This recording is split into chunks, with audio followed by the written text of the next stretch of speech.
Hola, hoy hablaremos sobre la teoría del aprendizaje por descubrimiento. Esta es una corriente teórica que se basa en la idea de que el aprendizaje se produce cuando el estudiante se involucra activamente en el proceso de descubrir nuevos conocimientos. Esta teoría se enfoca en el papel activo del estudiante en el proceso de aprendizaje, en lugar de la enseñanza dirigida por el maestro. Algunos ejemplos interactivos de la teoría del aprendizaje por descubrimiento son los siguientes, como por ejemplo, la resolución de problemas. El aprendizaje por descubrimiento se basa en la idea de que los estudiantes adquieren conocimientos a través de la exploración y la experimentación. Una forma efectiva de fomentar este tipo de aprendizaje es a través de la resolución de problemas. Los estudiantes pueden enfrentar un problema complejo y tratar de encontrar una solución a través de la exploración y el ensayo y el error. Al descubrir la solución por sí mismos, los estudiantes adquieren un conocimiento más profundo y significativo.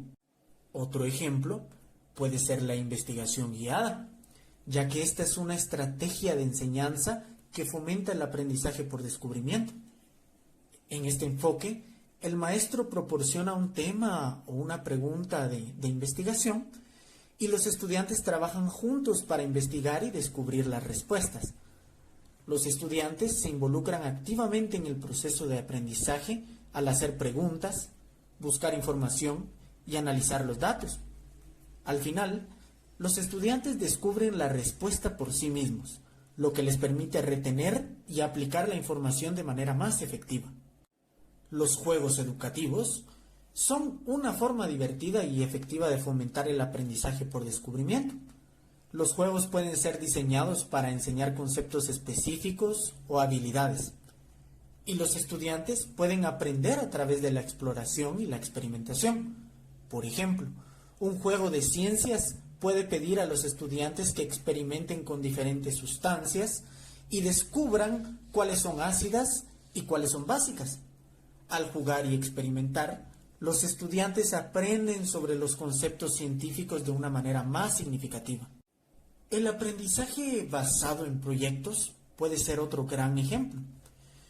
Es una estrategia de enseñanza que se basa en la idea de que los estudiantes aprenden mejor cuando están involucrados en proyectos significativos y relevantes para su vida. Ahora que sabemos de qué trata la teoría del aprendizaje por descubrimiento, vamos a hablar un poquito sobre su contexto histórico, que es muy importante. El origen de esta viene desde la obra del psicólogo Jean Piaget. Piaget creía que el aprendizaje se produce cuando el estudiante es capaz de construir su propio conocimiento a través de la experiencia y la exploración. En su teoría, Piaget identificó 4 etapas del desarrollo cognitivo en las que los niños adquieren nuevas habilidades y conocimientos. Sin embargo, la teoría del aprendizaje por descubrimiento fue desarrollada y popularizada por Jerome Bruner, un psicólogo estadounidense. En la década de 1960, Bruner se convirtió en una figura clave en el movimiento de la psicología cognitiva. Su trabajo se centró en el estudio de la forma en que los seres humanos procesan y comprenden la información.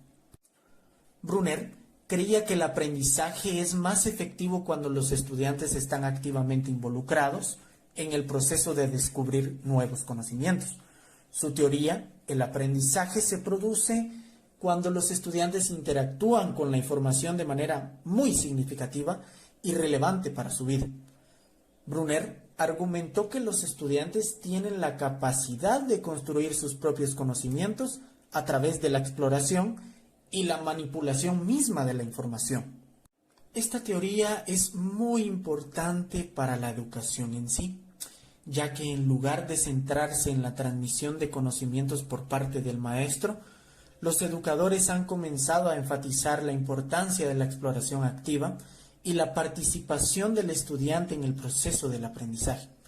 La teoría también ha influido en la forma en que se desarrollan los materiales educativos, los juegos educativos y todos los recursos multimedia interactivos.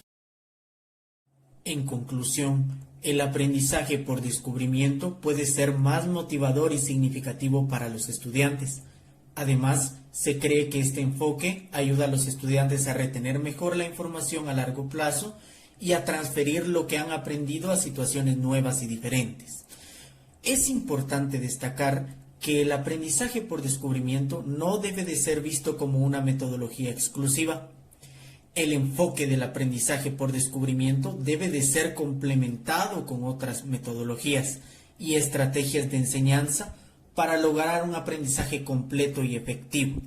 A continuación, hablaremos del aprendizaje por experimentación. Bien, a mí me toca hablar acerca del aprendizaje experimental. Para empezar, vamos a hablar sobre lo que es experimentar como tal. Y a eso se lo conoce como el tomar el conocimiento ya disponible para explicar ciertos fenómenos haciendo predicciones. Luego, realizando una secuencia de pasos a lo que llamamos experimento para verificar el grado de acierto de nuestra predicción. Esto es en lo que se basa el método científico, básicamente. Bien, ya dedicándonos a la parte de aprendizaje, tenemos a David Kolb, que es muy conocido en Estados Unidos por ser un teórico en la educación y por sus publicaciones en aprendizaje experimental, cambio individual y social y desarrollo profesional. Él define el aprendizaje como el proceso mediante el cual se crea conocimiento a través de la transformación de la experiencia. Básicamente define el aprendizaje como un proceso continuo que se fundamenta en la experiencia. Bien. Este mismo personaje, David Kolb, establece que existen 4 etapas para el aprendizaje experimental. La primera es la experiencia concreta, que es básicamente la inmersión en contacto con la experiencia del aquí y ahora. Es básicamente vivir un suceso. La segunda la define como la observación reflexiva, que es básicamente la observación, como su nombre lo dice, y recopilación de datos de esa experiencia. Luego, la tercera sería la conceptualización abstracta, que es básicamente la formación de conceptos abstractos y de conclusiones acerca de lo que se acaba de vivir, o sea, de la experiencia. Y luego de la experiencia activa, que sería la cuarta etapa, que es básicamente compulsar hipótesis y aplicar las conclusiones a nuevos experimentos o a nuevas experiencias. Luego tenemos un ejemplo bastante simple y bastante común, al menos en lo que nosotros nos dedicamos.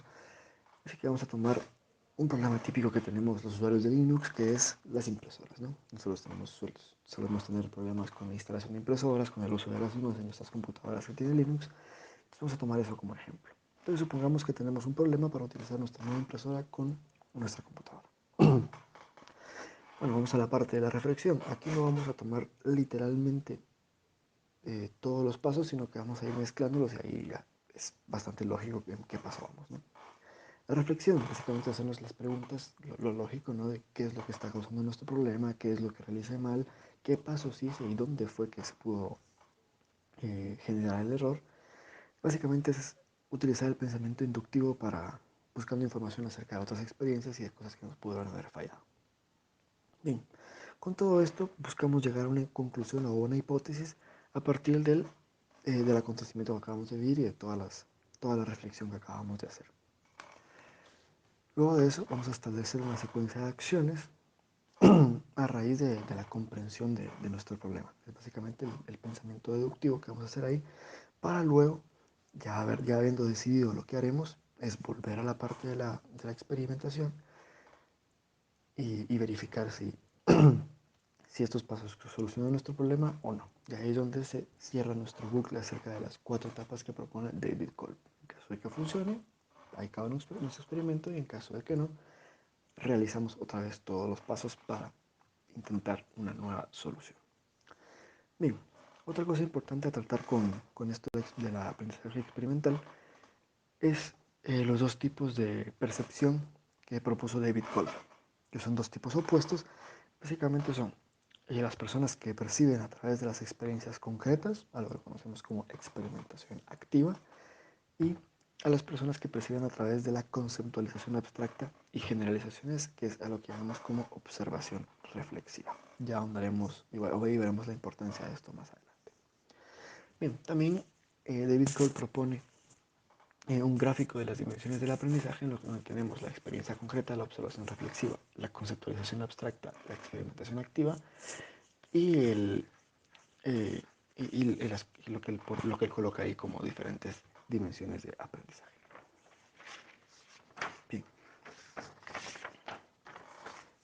También, como conclusión de esto que acabamos de ver hasta ahora, podemos considerar que el aprendizaje se evalúa efectivamente cuando el individuo recorre las 4 fases del aprendizaje propuestas por David Cobb. En caso de que no se hayan superado esas 4 fases, no se tiene un aprendizaje eficaz. Bien, ahora hay que hacer una distinción en 2 partes acerca del aprender por experiencia. La primera sería el aprendizaje incidental desde la experiencia, que es básicamente pensar en las experiencias activas, las experiencias antiguas que hemos tenido, enumerarlas, y es básicamente el pensar el qué habría pasado si utilizamos la información que ya tenemos y proponemos diferentes escenarios para poder pensar las diferentes soluciones que podemos tener a nuestro problema. Y la segunda parte del aprender por experiencia sería el aprendizaje deliberado y planificado desde la experiencia, que es básicamente el someternos a nosotros a diferentes situaciones, a diferentes experiencias, para aprender de ellas y posteriormente utilizarlas para resolver nuestros problemas, que es básicamente el ensayo y error. ¿Sí? El ensayo y error, que es en lo que muchos nos basamos para avanzar. Bien, otra parte interesante y probablemente bastante amplia es acerca de los niños, ¿no? El aprendizaje por experiencia de los niños. Y aquí tomamos algo que en conjunto se concluyó por parte de Piaget, que es el padre de la epistemología genética, y el propio David Cobb, que es en el que basamos la presentación de hoy. Ellos postulan que los niños necesitan estrictamente aprender por medio de la experimentación activa. Ellos necesitan ser sometidos a diferentes experiencias para que luego ellos poco a poco vayan avanzando y creando sus propios métodos de aprendizaje, pero basados siempre en la experimentación activa. Con eso concluimos la parte de aprendizaje por experiencia